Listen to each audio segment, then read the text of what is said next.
क्या होता है? नहीं वो इंस्पेक्शन ही होगा, लेकिन पहले तो मैं लेता क्या होता है? ग्रीटिंग सबसे पहले ग्रीटिंग, ठीक है, वो सबसे पहले चीज़ है। आपने उसके साथ ग्रीट बोला ग्रीट करना है, ठीक है। अस्सलाम वालेकुम, मेरा नाम डॉक्टर साद है और आज मैं आपका मुआयना करूँगा। ये ग्रीटिंग क्या मुआयना करूँगा?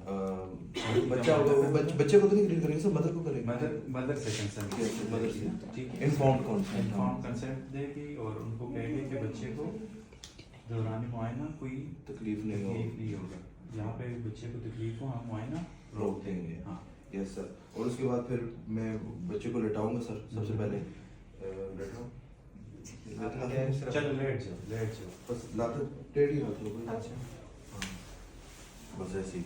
तो सर फिर उसके बाद सबसे पहले तो मैं यहाँ से इनको इंस्पेक्ट करूंगा, चेस्ट देख रहा हूँगा और उसके बाद मैं फुट एंड पे भी जाके एंड पे आके दोबारा यहाँ और से राइट भी- साइड पे, हाँ। राइट साइड से अप्रोच राइट करूंगा। से भी लेफ्ट से भी नहीं अप्रोच तो Approach तो right हाँ। से करना है। अगर लेफ्ट में भी लेटा होगा तो मैं उसको राइट पे लेटवाऊंगा, क्या ताकि मेरी अप्रोच राइट से बन जाए। हाँ। फिर मैं सर वहाँ से भी चेस्ट इसके इंस्पेक्ट करूंगा, फिर फुट एंड पे भी आके इसकी चेस्ट इंस्पेक्ट करके रिस्पिरेटरी रेट कैलकुलेट करूंगा। हाँ फुट एंड पे आके ना आपने उसके लेवल पे आना होता है, नीचे ऐसे, ठीक है। बिल्कुल हाँ, सर, इस तरह ऐसे। आके उसके लेवल पे दोनों बायलेटरल जो चेस्ट है वो मैं देख रहा हूँ। सिमेट्री देखनी है दोनों चेस्ट साइड की, ठीक और है। तकरीबन सर 30 सेकंड्स में मैं कह दूंगा कि 20 से 40 है पर मिनट। वैसे ज़्यादातर चिल्ड्रन में होती है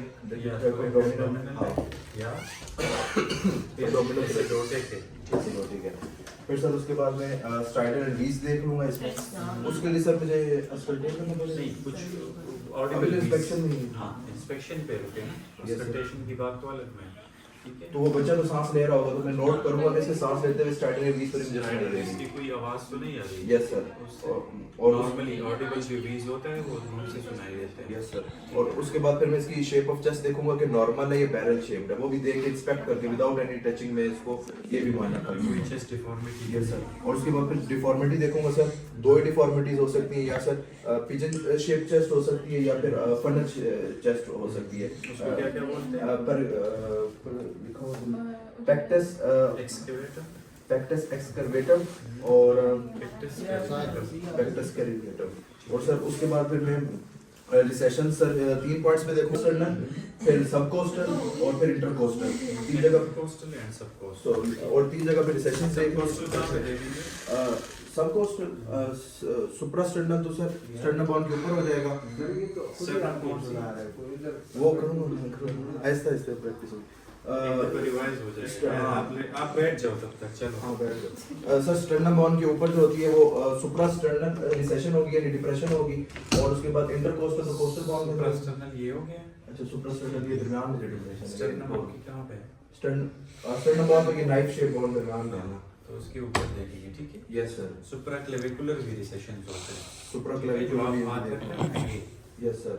ये भी रिसेशंस। एक ये देखो sir between the ribs intercostal recession, 3 points की रिसेशंस में देखो। सबकोस्टल, अच्छा सबकोस्टल होगी रिसेशन।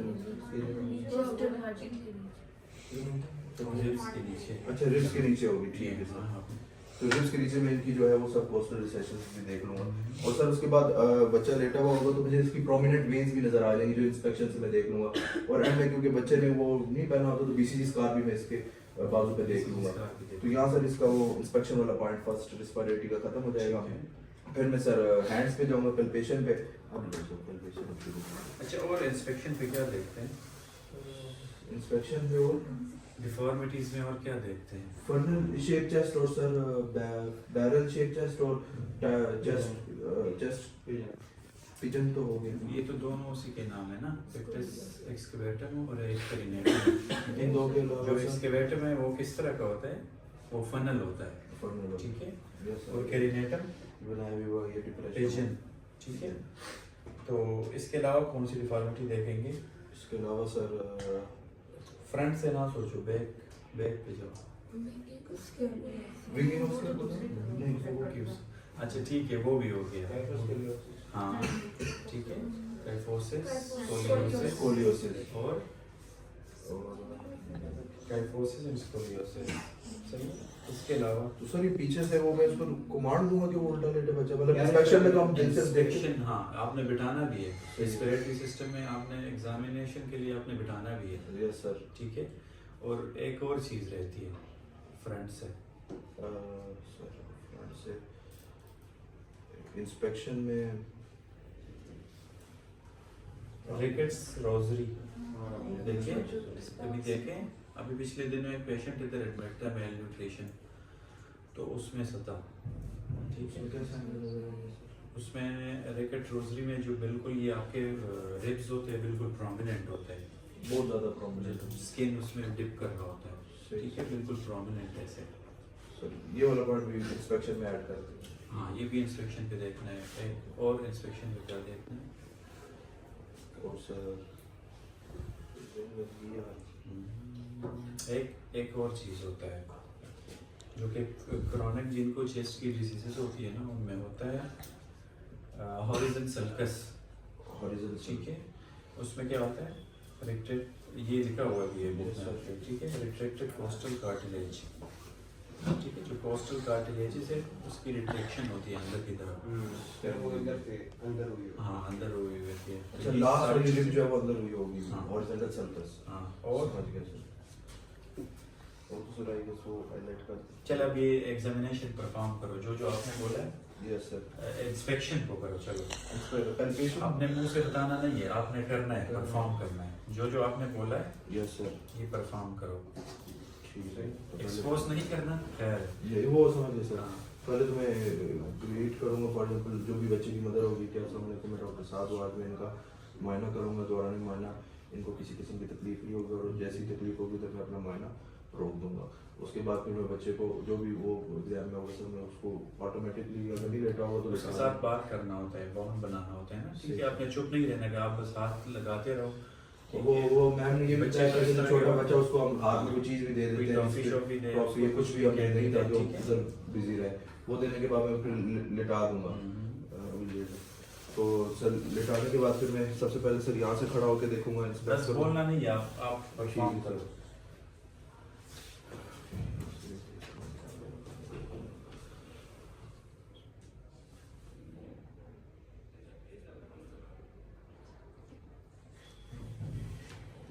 वीडियो बना रहे हैं, बोलने दे हमें पता चलेगा। नहीं वो तो सब बोल रहे हैं ना। बोले तो पहले तो उसने बोला है ना, जी अब तो ये उसमें तो आप बोल नहीं सकते, सिर्फ पेशेंट के साथ बोल सकते हैं। सर इंस्पेक्शन तो होगी क्योंकि वो जो सारे पॉइंट्स वो तो मैंने फौरन देख के फिर बैक से भी देखो, बैक के लिए बैक के लिए मैं बच्चे को एक्सपोज करके उल्टा लेटा के हाँ, वो भी तो इंस्पेक्ट पीछे से खड़ा expose होकर तो आपने पहले से करना होता है ना, Yes, sir. जैसे ही आप कंसेंट ले पेशेंट को आप एक्सपोज करें, और सर बैक भी उसकी मैं देख लूंगा, वहीं से देख के इंस्पेक्शन कंप्लीट होगी सर। सर वो लेटे लेटे करना पड़ेगा या इस तरह बैठाना पड़ेगा? नहीं बिठाना पड़ेगा, हाँ बिठा के पीछे बिठा से के देख पीछे से आप कर लें। सही सर। हाँ अब सर पैल्पेशन पे मैं आऊँगा। हाँ, palpation। सर पैल्पेशन पे तो सबसे पहले मैं इनकी ट्रैकिया देखूंगा सर, ट्रैकिया की शेप देखने के लिए, शेप देखेंगे, सॉरी शेप की लोकेशन Position पोजीशन देखने के लिए जो सेंट्रल है, सेंटर में वन फिंगर मिडिल फिंगर इधर डालूंगा, दो फिंगर साइड वाले दो डिप्रेशन इधर डाल के मैं इनकी जो है सर ये यहाँ से देख लूंगा कि इनकी ट्रैकिया की जो शेप है वो नॉर्मल है या नहीं सर। वो देखने के बाद में इनका अच्छा पल्पेशन से पहले आपने लाजमी काम करना होता है वो क्या होता है?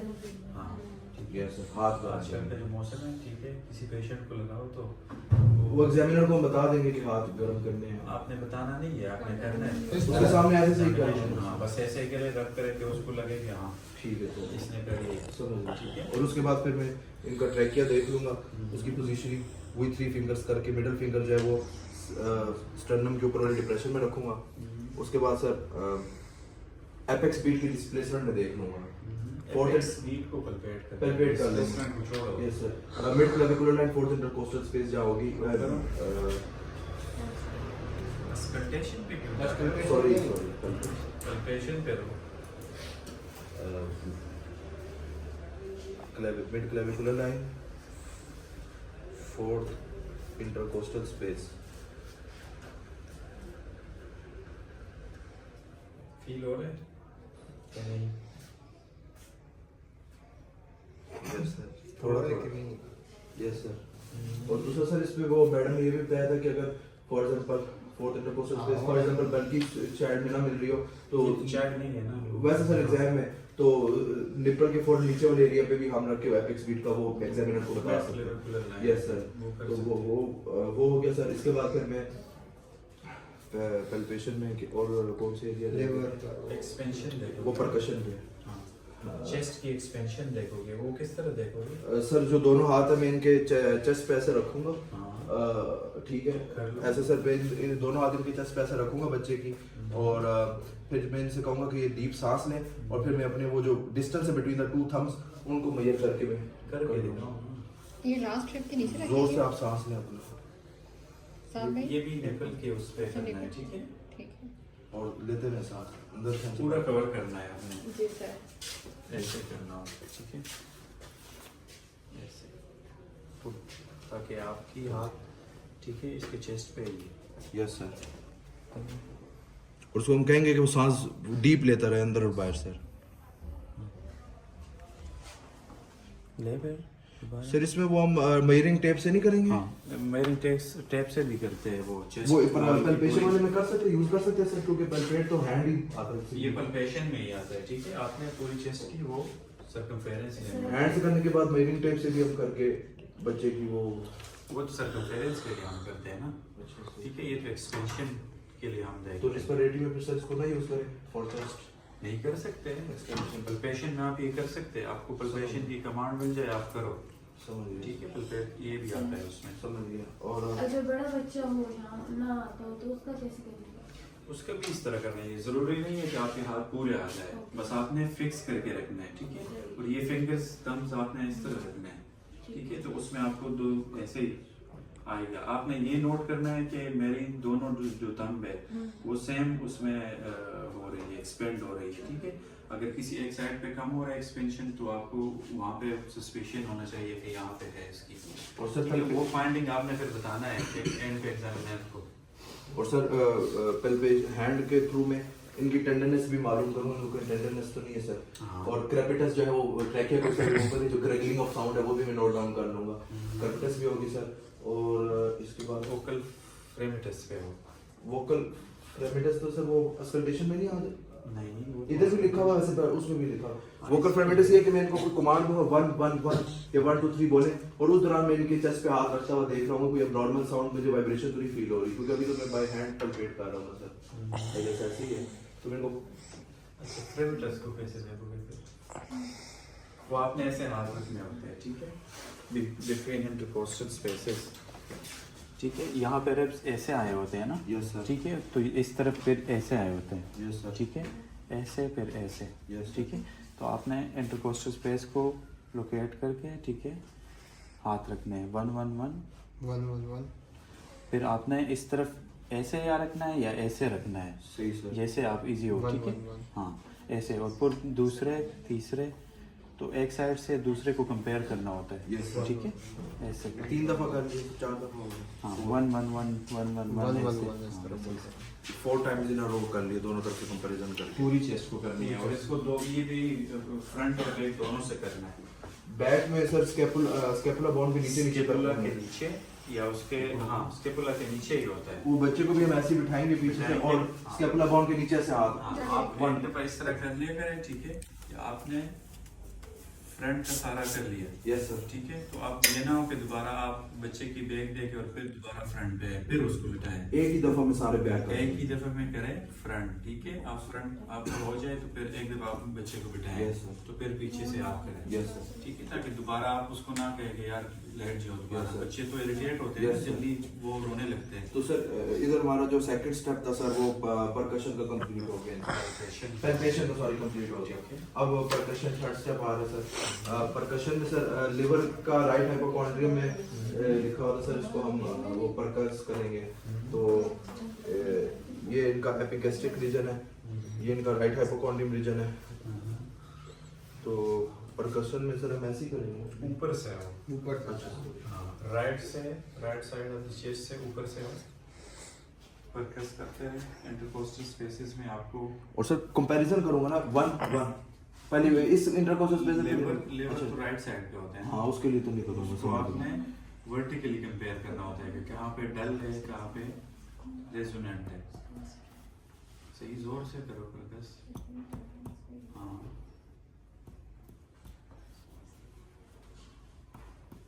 फिर अगर फोर्थ और फिफ्थ इंटरकोस्टल स्पेस में डल साउंड मुझे सुनाई दे रही है, इसका मतलब मुझे लिवर का अपर बॉर्डर मिल गया। बॉर्डर स्टार्ट होता है। और फिर मैं नीचे आता, फिर मैं नीचे फिर करूंगा सर दोबारा नीचे आना जहाँ है। मुझे डल साउंड मिलेगी। हाँ पूरा नीचे आना है। सही सर। सर सुप्राक्लेविकुलर में करना है परकशन आराम से हाँ, कर दे। कर दे। सॉरी सॉरी, इधर तो इनकी रिब्स अब कंप्लीट हो गई सर, तो अब तो अब ये आप काउंट करेंगे कहाँ से इसकी डल, फोर्थ इंटरकोस्टल हाँ कहाँ से डल स्टार्ट हुई थी, फिर आपने इसका क्या करना होता है, लिवर में ये करना होता है ना, लेवर स्पेन लोअर बॉर्डर के साथ। मेयर करना। हाँ वो फिर मैं इस स्टेप से सर। लेकिन लोअर आप- बॉर्डर तो मैं आप करेंगे जब तो ऊपर से नीचे आ रहे हो ना, यस सर। तो आपने ज़हन में रखना है कि मैं कौन से कोस्टल स्पेस पे पहुंचा हूँ। Yes, sir. जहाँ से डल स्टार्ट हुआ वहाँ है, मैं मार्कर से निशान लगा वहाँ पे आप बच्चे मार्कर पे। से भी निशान लगा सकते हैं या आप कोई निशानी है उधर बना सकते हैं, ठीक है। Yes, sir. ज़हन में रखे हो। फिर वहाँ से आपने नीचे राइट है, वहाँ पे जाना जहाँ तक मुझे डल साउंड खत्म ना हो जाए। हाँ डल साउंड खत्म ना हो उसको जाए, रोक या दो। या अगर लीवर पल्पेट हो रहा है नीचे, Yes, sir. ठीक है। चेस्ट एग्जामिनेशन के साथ आपका ये भी लाजमी कि आप लीवर पल्पेट करें। तो अगर पल्पेट हो रहा है नीचे below the right costal margin, तो वहाँ तक आपने फिर टोटल लिवर स्पेन लेना है, ठीक है। ये फोर्थ इंटरकोस्टल स्पेस से फिर मैं जहाँ बच्चे पे निशान लगाया होगा सर, वहाँ से लेके जहाँ मुझे लिवर का बॉर्डर खत्म हो रहा ऊपर वाला होगा मिस करो। तकरीबन लोअर बॉर्डर 5 सेंटीमीटर तक जो एरिया होगा, मैं फिर ये बता सकता हूँ कि तकरीबन सर 5 सेंटीमीटर। ये आपने अच्छा एक दफा आपने टोटल लेना होता है। अगर पल्पेबल है below the right costal margin, Yes, या आपने पल्पेट किया फिंगर से, Yes, ठीक है, उधर आ रहे तो वहाँ से जहाँ से डल शुरू हुआ था, Yes, sir. टोटल आपने लेना है नीचे तक। Yes. एक दफा आपने टोटल लिवर स्पेन ले लिया, Yes, ठीक है। उसके बाद आपने क्या करना होता है कि जो below the right costal margin है वो अलग से बताना होता है। अच्छा, एक आपने टोटल बताना होता है, Yes, sir. एक आपने below the right costal margin जो है, फॉर एग्जांपल मैं कहूंगा sir total 6 centimetre from the fourth intercostal space, total liver span, total liver span and below the subcostal was only 2 centimetre. तो इस तरह फिर वो ऐसे बताना होता है। दो मेजरमेंट्स की तरह होगी रिगार्डिंग लिवर। और सर उसके बाद सर कंपैरिजन ऑफ परकशंस करूंगा सर। वही अब सर इधर फर्स्ट इंटरकोस्टल स्पेस में इधर परकस करूंगा और फिर सुप्राक्लेविकुलर से स्टार्ट सुप्राक्लेविकुलर से स्टार्ट करूंगा। Okay sir. Sir next class का टाइम होगी। सर 9:15 हो गए हैं। बस सर आप मुझे थोड़ा तेजी तेजी बताते जाएं ताकि अच्छा मैं आप लोगों को एक वो बताता हूँ, यूट्यूब पे है वो सर। इसके बाद मैंने कंपैरिजन कर लिया परकशन का, उसके बाद पल्पेट फॉर वोकल फ्रेमिटस आपकी अब ऑस्कल्टेशन रहती है। Yes, अच्छा sir. ये कौन सी एडिशन है? Latest sir 11th edition. हाँ ये 11th है। तो थोड़ा सा ये है ना, चीज़ें कम की हुई है। आपने जाके ना ये causes of red added sounds, yes sir, ये आपने पढ़ना है, ठीक है। और इसमें एक दो चीज़ें और थी दूसरी बुक में, लेकिन इसमें मिसिंग है, ठीक है। Normal respiratory rate new born में कितना होता है, अप टू 1 ईयर कितने होते हैं, ठीक Yes, है। sir. 5 years and above 5 years ये कितने होते हैं, ये भी साथ में रिस्पिरेटरी एग्जाम में याद रखना पड़ेगा। ये आपने पीड्स में याद रखना होता है, Peds ठीक है? में, और yes. रेस्पिरेटरी एग्जामिनेशन के लिए ये लाजमी है, क्योंकि उधर आप एग्जामिनर को बोंगी मारे ना फिर, हाँ, तो सर, वो समझ। कहता है चलो। और तो कोई चीज़ नहीं रहती ना सर इसमें? नहीं, ऑस्कल्टेशन रहती है, वो किसी दिन फिर कर लेंगे। ठीक है सर, वो भी इसमें जो लिखी हुई है वो वैसी कंप्लीट होगी है ना सर। हाँ okay sir, thank you sir.